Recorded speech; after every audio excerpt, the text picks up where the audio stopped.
So I dropped Nick off at the airport, and now it's time for the archaeology museum. I might need Google Translate a lot in here because I don't see anything in English. This entire room is about the creation of a lottery system to pay for healthcare in the country when it was newly created. How interesting. I think we found the room for Mayan stuff. This museum is really laid out confusingly. Like, you walk around and like that one little lottery room was just its own standalone thing, I guess. Artifacts are very cool though.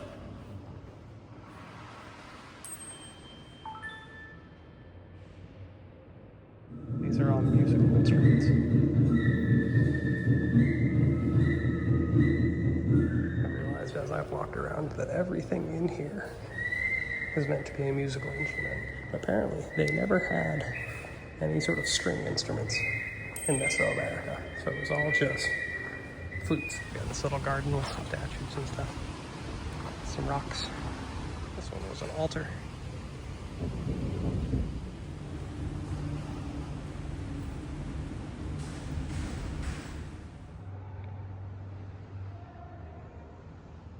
We've been there. And we've been there. Because it's the same place. This is definitely turning into one of the coolest museums we've been to on the trip. And by we, I mean I, because poor Nick couldn't make it to this one because his flight was just a little bit too early.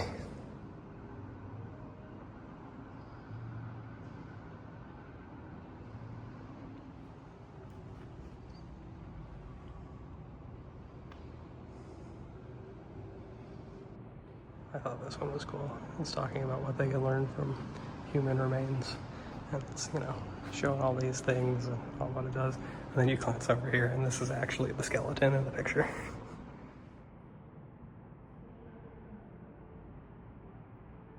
This one's cool. It's a sculpture from between 900 and 1500 AD.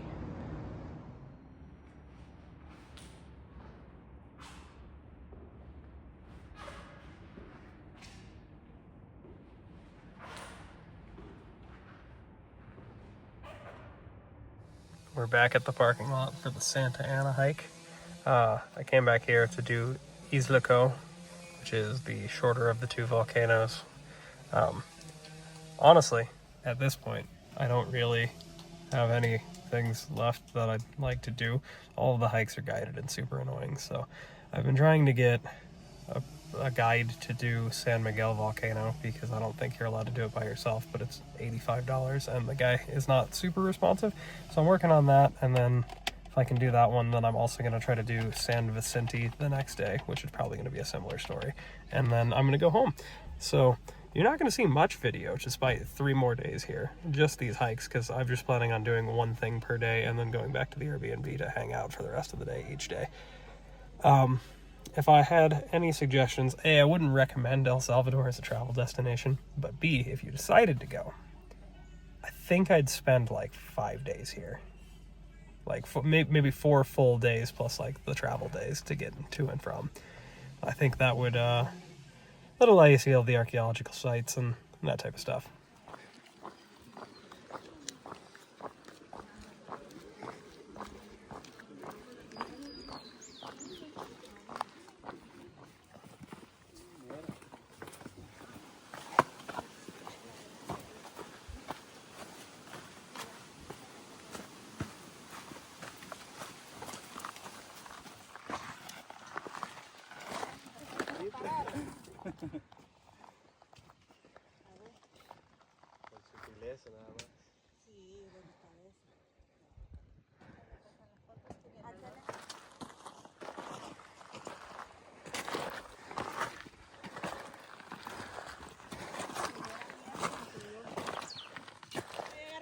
Punta.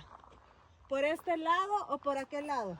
So, effectively at the top, you can see the center cone from here. The steam coming out everywhere is kind of a cool effect.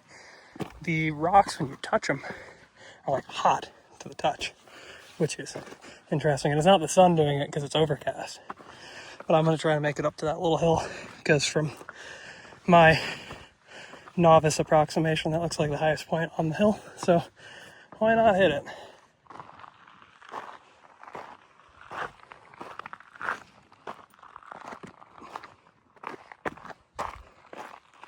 Something I'd like to note, and I think this is kind of interesting. Despite the steam, heat, etc., etc., this is the only like geothermically active volcano that I've been up that doesn't smell like sulfur. Like even Santa Ana at the top smelled a whole heck of a lot like sulfur. Just weird tidbit there. Well, unfortunately, I took maybe 30 seconds too long to get up here because we are up in a cloud now. I'll hang out for a few minutes, see if it clears, but pretty neat. This was well enjoyed compared to Santa Ana. The pace was a lot more reasonable to my eye, and I mean, we were still slow, but at least it wasn't like excruciating, constant breaks. 10 out of 10 would recommend. If you come here, do this instead of Santa Ana. There we go. There's a little something. Didn't take too long.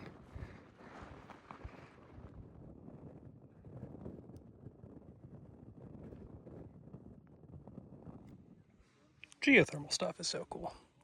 You can barely see this on camera, but I can promise there's a lot more steam in real life. It's really hard to tell. Down there, through the clouds, you can see the lava fields from the 1966 eruption that went towards town.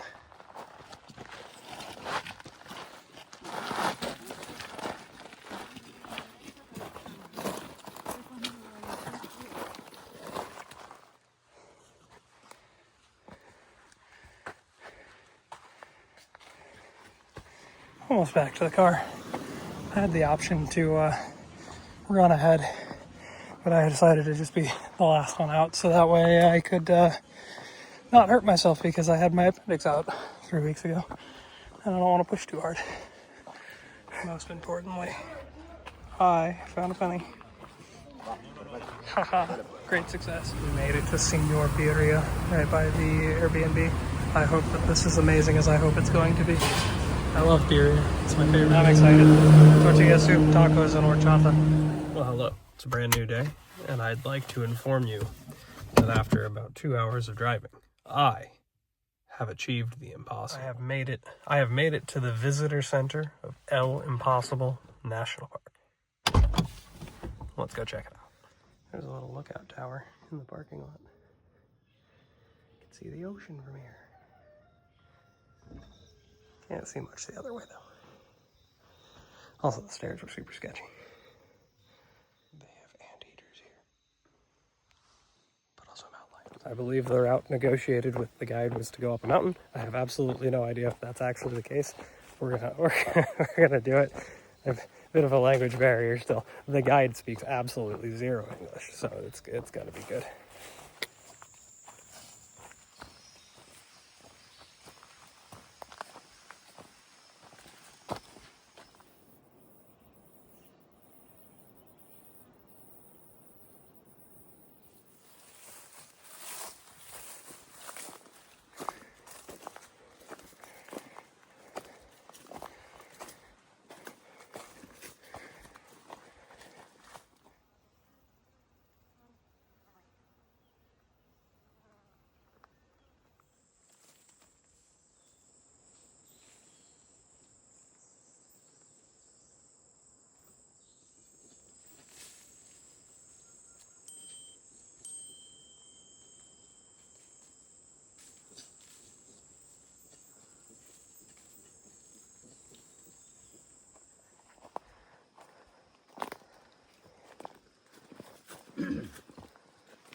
And we're back to the truck.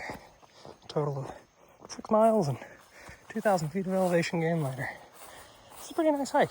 I enjoyed it. Wish I spoke more Spanish, like I always do, but not today. And my keys are in my back. One thing I couldn't capture on video, and you'll note that I'm drenched right now, is the 100% humidity, 85 to 90 degree weather for this entire hike, despite being rainy and overcast. Like, I am soaked. My pants completely soaked. My shirt, I literally wrung sweat out of it. It's incredible. I've drank 3 liters of water. I'm extraordinarily dehydrated. I am not built for the humidity. It's crazy. This is a interesting place to get stuck behind a chicken bus. I would not like to drive this bus route. That would suck. Oh, also the road to get here was, difficult. I'm not sure how it happened, but I'm the chicken bus driver now. So I'm giving these guys a ride down the road. I just dropped my new friends off right before we got to the paved road. They were very appreciative, which was great. I stopped at the gas station, so I got a drink and a sandwich. I'll let you know how it is when I'm in the car. Right, little review. Sandwich, best gas station sandwich I've ever had. Kind of crazy. I didn't expect much, and I got a lot. It was chicken, and it had cucumbers and lettuce and tomato and some sauce that I don't know what it was, but it was really good. And it had grilled onions and peppers, all sorts of stuff. Very surprised, coming from a gas station. But yeah, the crazy thing is it's almost been 2 hours, and I am still drenched. Morning from the very last full day in El Salvador. Today, I finally figured out how to get a guide for the San Miguel volcano. I'm not going to be able to do San Vicente on this trip, which would be the 4th ultra prominent peak and the final one. But San Miguel looks cool. Vicente doesn't look that interesting. It's mostly just in a forest, and then there's not really any view at the top from what I've read. So San Miguel should be fun. It's 4 o'clock in the morning. Gotta get there by 6. Actually running a tiny bit late. And we're gonna go climb a volcano. It's gonna be a good time. See you there. I am awaiting the arrival of my guide from somewhere over there. Yeah, I got here. I told him I'd be here 10 minutes after I actually got here, so kind of my fault.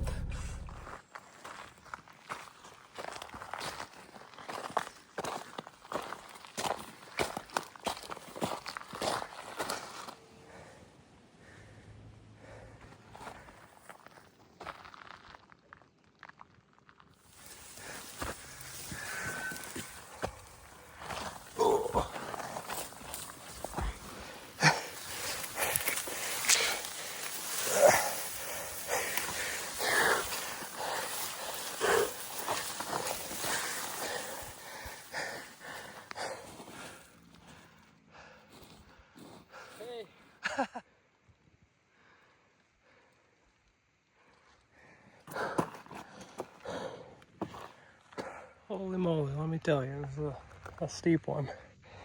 We've done just over a mile, and we've done 1,500 feet of elevation gain. That's crazy. Volcanoes. I should have worn pants.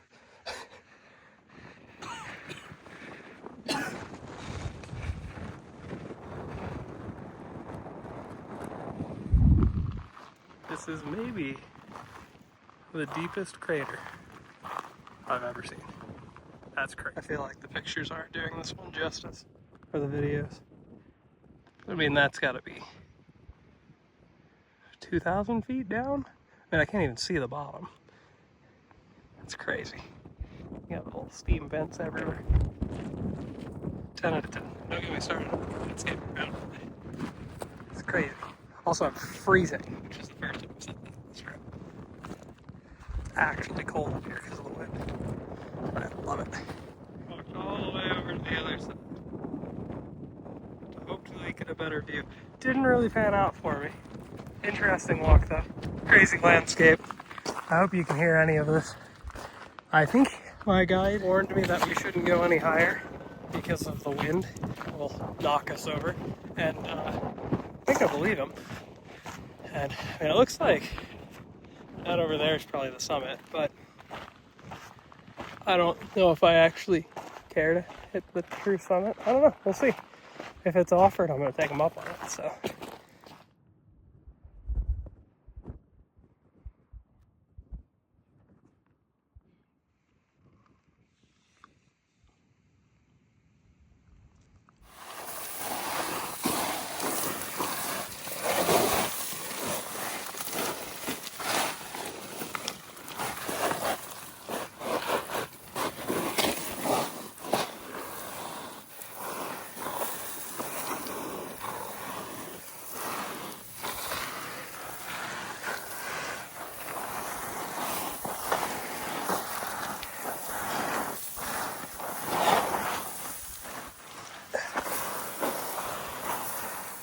We drove up to the other volcano that you could see.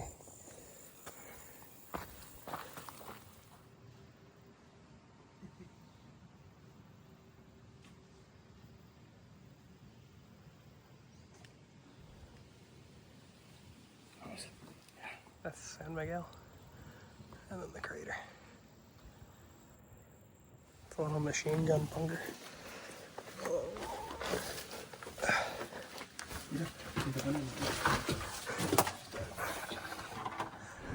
I ripped my shoe on the barbed wire coming out of the little bunker. Those bunkers are from the war with Honduras back in the 1960s. The guerrillas would come up here in these mountains and, you know, shoot at them. Was the interpretation that I got. I'm having a great time with this guy. He's really funny. I've told him like 3 jokes now in Spanish. He was going a bit faster than me, so I said, "Hello, my name is Turtle," and he laughed really hard. And then he found some like shoes buried in a bush, and I quickly Googled how to say treasure, and I was like, "Tesoro," and he just laughed and laughed. And then I don't remember what the third one was, but oh yeah, I go, "My Spanish is shit" in Spanish. He goes, "My English is shit" in Spanish, and we both laughed for a while. It's a good time.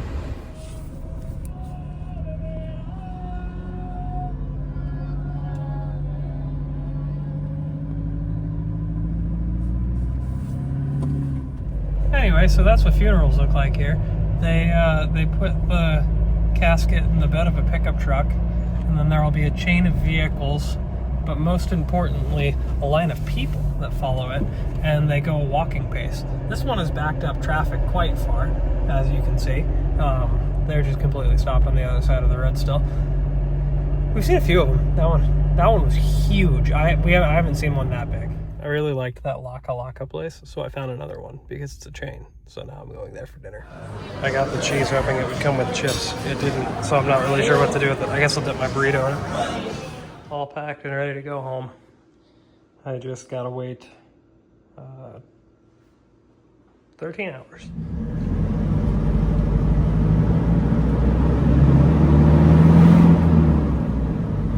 Everyone freaked out about getting to the airport 2 hours early. So I pulled up to the rental car place at 3:45 with the shuttle, going through both security checks, etc., etc. I'm in front of my gate at 4:06. So, 2 hours. Yeah. So I gotta sit here for 2 hours now. I'm the only person in this airport lounge right now. That's crazy. Where is everybody? Why is this airport so empty? Am I here way too early? Yes.